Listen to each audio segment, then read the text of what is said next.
nous avons étudié l'importance de la repentance dans la vie des chrétiens. Nous avons compris que la repentance est une partie de l'Évangile que nous ne pouvons pas ignorer et que sans elle, il ne peut pas y avoir de salut. La semaine dernière, nous avons commencé à parler de la différence entre la vraie repentance et la fausse repentance. La fausse repentance est basée sur une motivation égoïste. Ceux qui se repentent pour des raisons égoïstes peuvent sembler authentiques dans leurs œuvres parce que leurs actions changent. Parfois, leur vie peut ressembler à la vie des vrais chrétiens. Judas a vécu avec Jésus et les autres disciples et les a servis.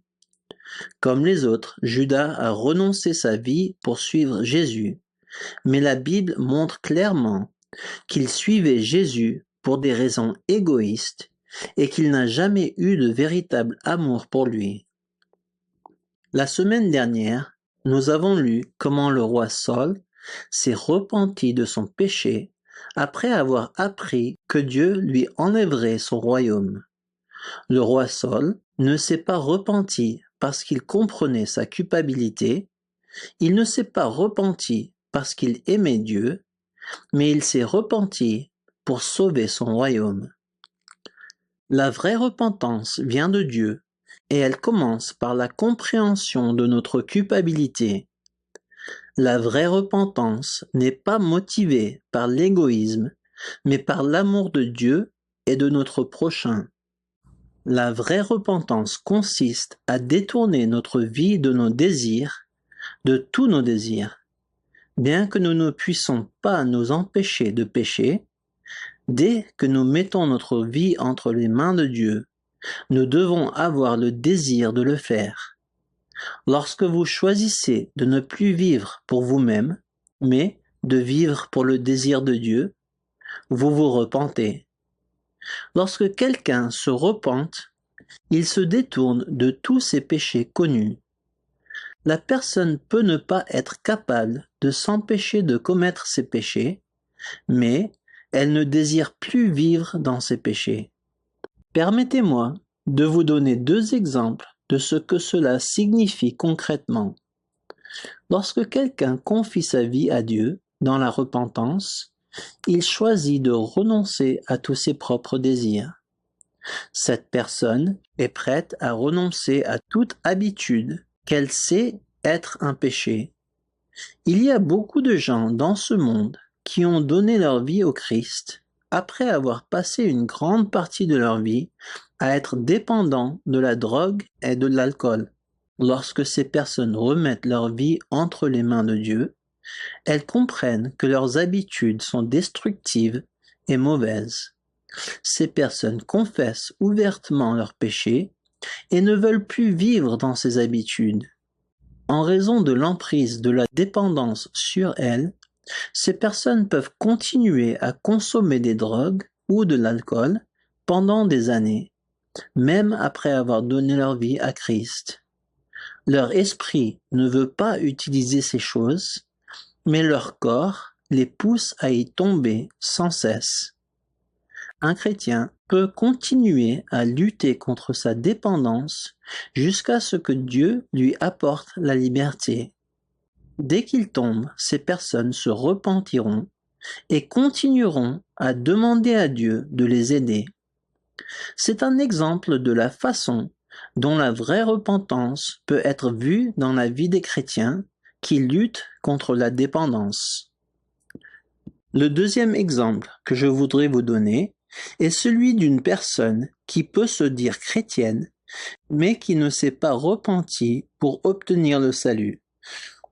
Lorsque quelqu'un se dit chrétien, mais vit dans le péché ouvert sans se repentir, il se trompe lui-même et trompe les autres. Ces personnes peuvent vivre dans des relations ouvertement homosexuelles, mais continuent d'aller à l'église et se disent chrétiennes. Bien que la Bible indique clairement que cela va à l'encontre du désir de Dieu, ces personnes ne reconnaissent pas leur culpabilité et ne confessent pas leurs péchés.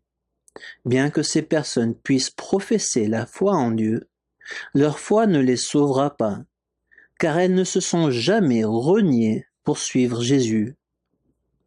Un chrétien peut lutter contre les désirs homosexuels et continuer à vivre en chrétien. Ces chrétiens doivent admettre que leurs désirs sont des péchés et les confesser lorsqu'ils tombent dans ce péché. Nous en parlerons plus la semaine prochaine, mais continuons à examiner les différences entre la vraie repentance et la fausse repentance. La vraie repentance accepte le péché comme étant un péché, elle le confesse et s'en détourne. La fausse repentance n'admet pas la culpabilité.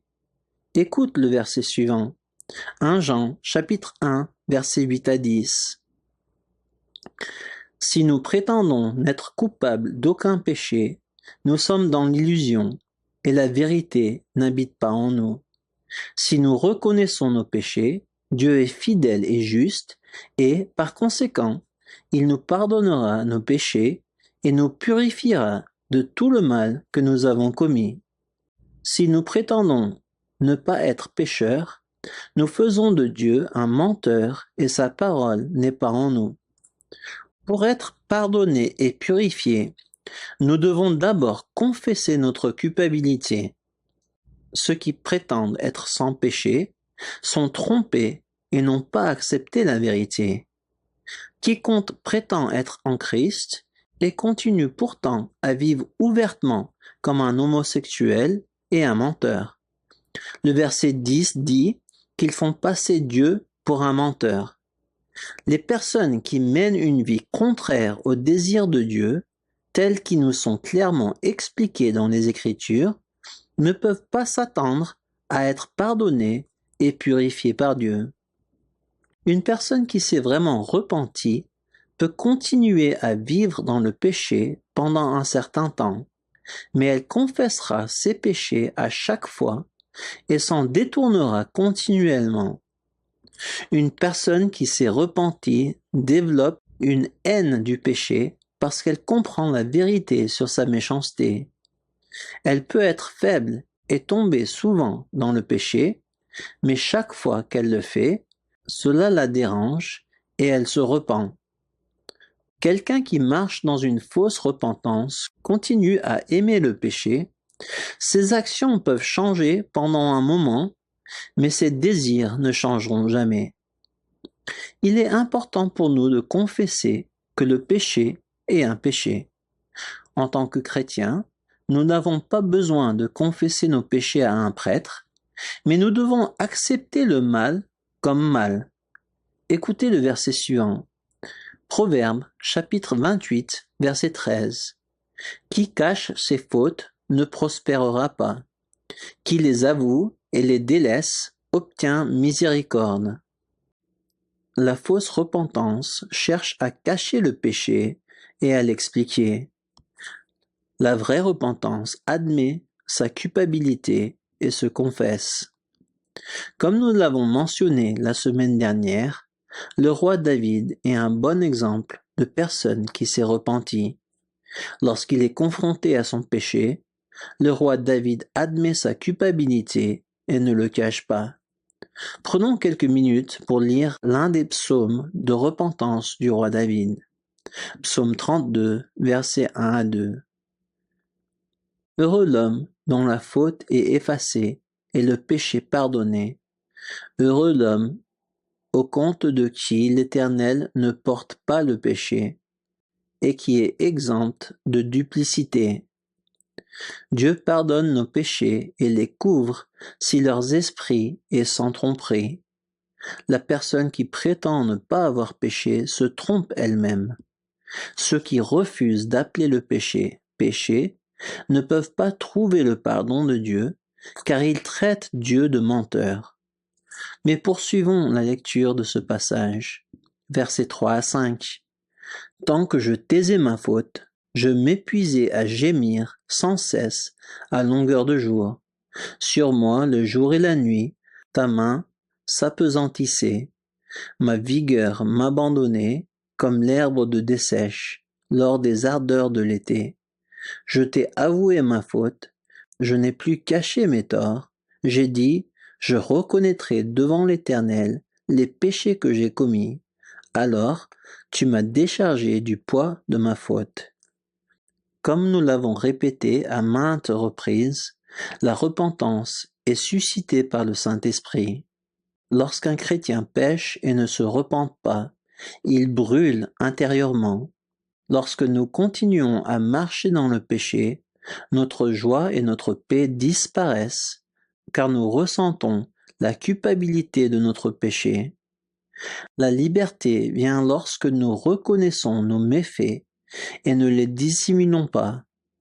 Lorsque nous confessons notre transgression, nous sommes d'accord avec Dieu sur notre état de pécheur et nous ne vivons plus dans la tromperie.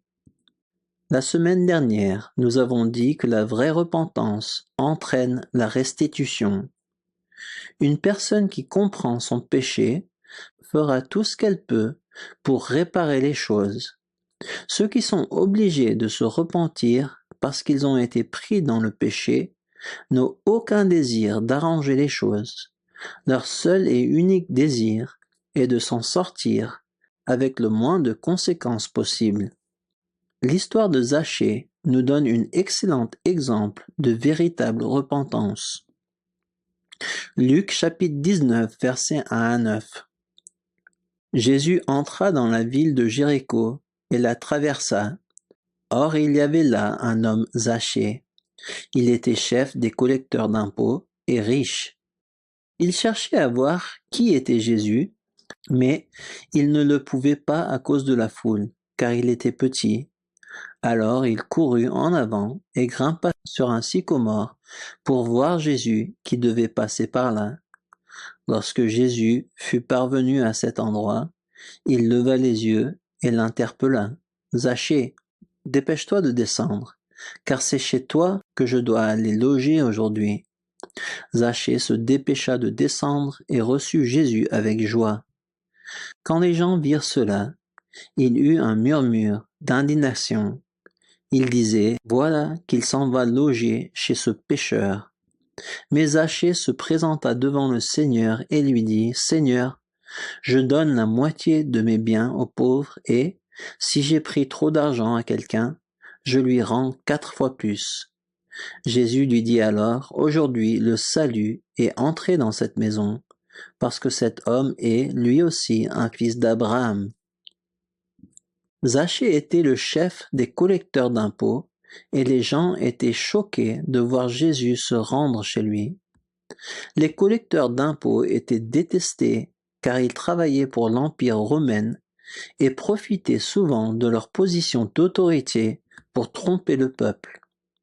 Dans cette histoire, Zachée se lève devant toutes les personnes présentes et promet de réparer ses péchés. Zachée confesse sa culpabilité et promet de donner la moitié de sa richesse aux pauvres et de rendre 4 fois la somme d'argent qu'il aurait pu voler à quelqu'un. C'est la vraie repentance.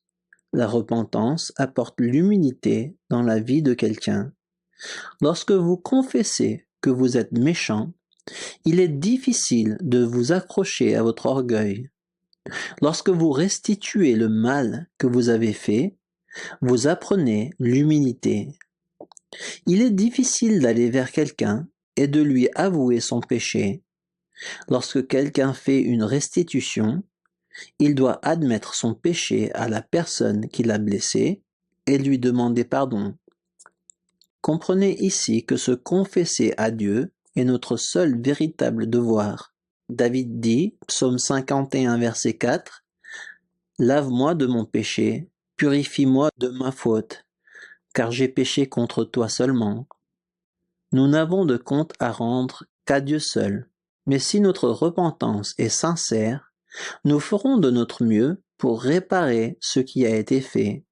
Ceux qui choisissent de faire de leur mieux pour dédommager ceux qu'ils ont blessés bénéficieront de cette expérience. Le plus grand bénéfice qu'ils recevront est l'humilité. Il faut une grande humilité pour confesser ses péchés à ceux que nous avons blessés. Je veux m'assurer que ceux qui écoutent comprennent que je ne parle pas de se confesser à un prêtre ou à une personne au hasard. Je parle d'aller à la personne que nous avons blessée par nos paroles ou nos actions et de lui demander pardon. Nous sommes pardonnés avant même de le faire, car le pardon vient de Dieu. Mais cet acte de restitution apportera beaucoup de bien dans notre vie et peut-être dans la vie de ceux que nous avons blessés. La Bible dit que Dieu s'oppose à ceux qui sont orgueilleux, mais qu'il fait preuve de faveur et de grâce envers les humbles. Une personne qui s'est vraiment repentie de ses péchés ne sera pas fière. Lorsque vous voyez quelqu'un qui est plein d'orgueil, vous pouvez être sûr qu'il ne marche pas dans la repentance. Il est évident qu'il n'a pas compris sa méchanceté. En fin de compte, la vraie repentance se fait de plein gré et n'est pas forcée par les circonstances. Derrière la vraie repentance se trouve l'œuvre du Saint-Esprit qui expose nos péchés et nous montre notre méchanceté. Une fois que Dieu a exposé nos péchés, nous pouvons soit supprimer la vérité et refuser de l'accepter, soit confesser et accepter la vérité. Dans quelques semaines, nous parlerons un peu plus de la relation entre la repentance et le salut.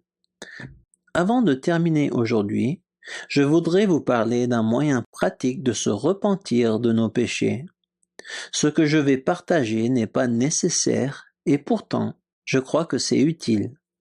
Je crois que ce type de repentance a été enseigné par Charles Finney, que certains appellent le père du réveillon moderne. Je me souviens aussi d'avoir entendu le chanteur Keith Green raconter qu'il avait fait une chose similaire. Au cours des dernières semaines, nous avons étudié le péché et la repentance.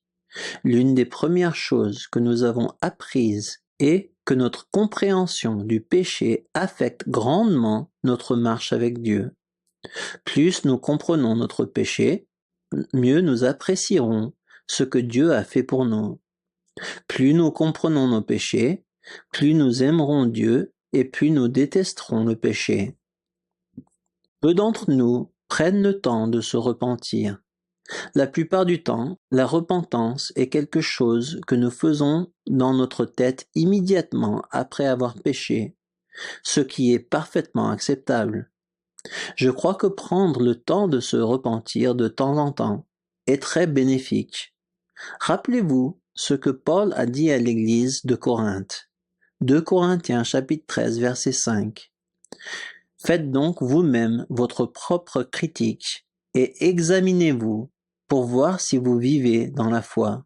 Ne reconnaissez-vous pas que Jésus-Christ est en vous, à moins peut-être que cet examen n'aboutisse pour vous à un échec. Paul nous demande de nous asseoir et de nous examiner, de nous tester pour nous assurer que nous marchons de manière appropriée. Je ne pense pas que Paul veuille que nous fassions cela constamment, mais de temps en temps. Dans son enseignement sur la communion, Paul dit ce qui suit. 1 Corinthiens, chapitre 11, versets 27 à 32. C'est pourquoi quiconque mangera le pain ou boira de la coupe du Seigneur d'une manière indigne se rendrait coupable envers le corps et le sang du Seigneur. Que chacun donc s'examine sérieusement lui-même, et qu'alors il mange de ce pain et boive de cette coupe. Car celui qui mange et boit sans discerner ce qu'est le corps, se condamne lui-même en mangeant et en buvant ainsi. C'est pour cette raison qu'il y a parmi vous tant de malades et d'infirmes, et qu'un certain nombre sont morts. Si nous discernons ce que nous sommes, nous ne tomberions pas sous le jugement. Paul enseigne à l'Église qu'elle doit prendre le temps de s'examiner avant de prendre la communion ensemble. Lorsque nous prenons la communion, nous déclarons que nous appartenons au corps du Christ. Ceux qui prennent la communion, mais vivent dans le péché ouvert, attirent le jugement sur eux-mêmes parce qu'ils sont hypocrites.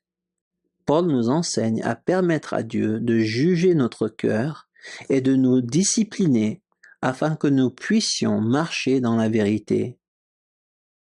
Je suggère à ceux qui nous écoutent de prendre le temps de se repentir quelques fois par an, ce qui est une bonne pratique. Nous devons nous assurer que nous ne devenons pas obsédés par ce type d'activité et obsédés par le péché, mais pratiquer cela de temps en temps est biblique. Une façon pratique de se repentir serait de s'asseoir avec un stylo et du papier et de demander à Dieu de nous révéler notre cœur. Demander à Dieu de nous montrer tout péché que nous avons pu commettre et dont nous n'avons pas tenu compte.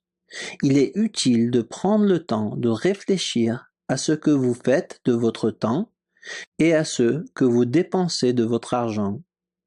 Faites une liste des péchés que vous avez pu commettre au cours des derniers mois. Tout ce qui vous vient à l'esprit. Vous avez peut-être été malhonnête avec un client. Vous avez peut-être menti à quelqu'un sur vos réalisations à cause de votre orgueil, ou vous avez peut-être parlé contre quelqu'un. Une fois que vous avez écrit les choses qui vous sont venues à l'esprit, retournez-y et examinez-les. Lisez chaque entrée et réfléchissez au cœur qui se cache derrière l'action commise. Quel genre de cœur était à l'origine du mensonge que vous avez dit?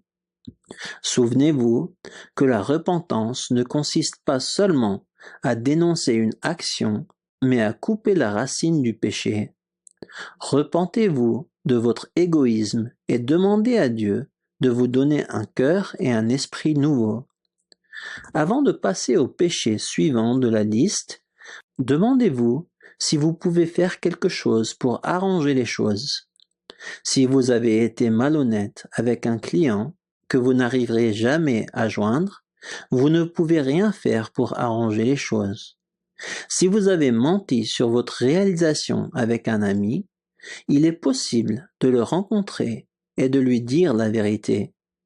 Réparer les choses ainsi est difficile et humiliant, mais si vous choisissez de le faire, vous découvrirez que cela change votre vie. Lorsque nous choisissons d'arranger les choses, Dieu peut utiliser notre humilité et notre confession pour changer la vie des autres. N'oubliez pas qu'il ne s'agit que d'une suggestion et que cela n'est pas nécessaire pour que Dieu nous pardonne. Examinons quelques versets qui nous aideront à comprendre les avantages de cette démarche. Lisons l'explication de la parole du semeur dans le livre de Matthieu. Matthieu chapitre 13 versets 18 à 23. Vous donc, écoutez ce que signifie la parole du semeur. Chaque fois que quelqu'un entend le message qui concerne le royaume et ne le comprend pas, le diable vient arracher ce qui a été semé dans son cœur. Tel est celui qui a reçu la semence au bord du chemin. Puis, il y a celui qui reçoit la semence sur le sol rocailleux. Quand il entend la parole, il l'accepte aussitôt avec joie, mais il ne la laisse pas prendre racine en lui, car il est inconstant. Que surviennent des difficultés ou la persécution à cause de la parole, le voilà qui abandonne tout. Un autre encore a reçu la semence parmi les ronces. C'est celui qui écoute la parole, mais en qui elle ne porte pas le fruit, parce qu'elle est étouffée par les soucis de ce monde et par l'attrait trompeux des richesses. Un autre, enfin, a reçu la semence sur la bonne terre. C'est celui qui écoute la parole et la comprend. Alors il porte du fruit. Chez l'un, un grain en rapporte 100, chez un autre 60, chez un autre 30. Jésus parle de 4 types de cœurs différents dans sa parabole. Le premier type de cœur est dur comme un chemin et n'accepte pas la parole de Dieu quand il l'entend. Parce que la semence de la parole de Dieu n'entre pas du tout dans le cœur, Satan est prompt à venir et à l'arracher.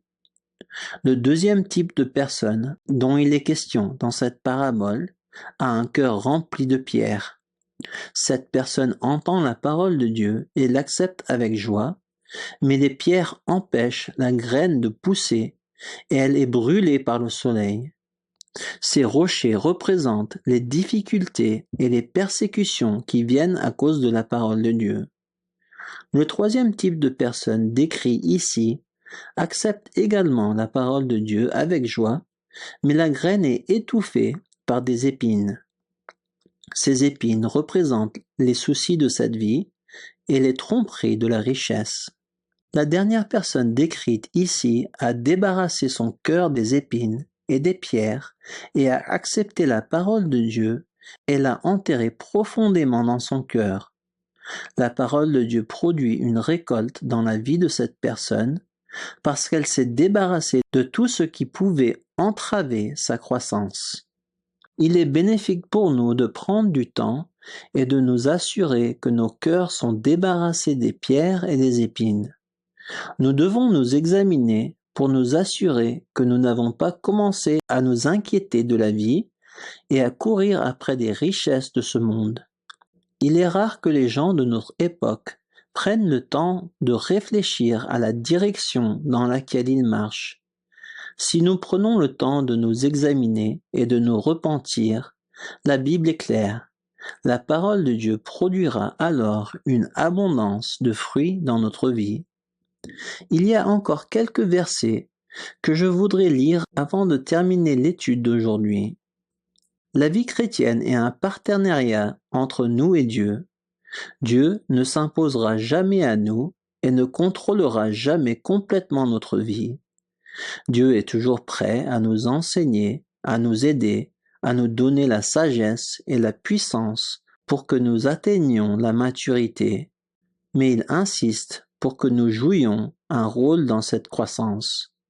Rappelez-vous aussi des paroles de Paul dans Philippiens, chapitre 2, versets 12 à 13. Mes chers amis, vous avez toujours été obéissants. Faites donc fructifier votre salut avec toute la crainte qui s'impose, non seulement quand je suis présent, mais bien plus maintenant que je suis absent. Car c'est Dieu lui-même qui agit en nous pour produire à la fois le vouloir et le faire conformément à son projet bienveillant.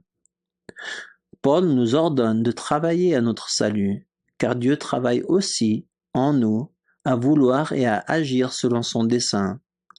La vie chrétienne est un partenariat. Dieu est toujours prêt à nous aider, mais nous devons aussi nous approcher de lui. Prendre du temps pour ce type de repentance pratique est un moyen de s'approcher de Dieu et de s'assurer que nous sommes soumis à lui. Je prie pour que Dieu nous aide tous à grandir en lui. Je prie pour que Dieu nous aide à débarrasser nos cœurs de tout mal et à devenir féconds par son Saint-Esprit. Que Dieu vous bénisse, vous et votre famille.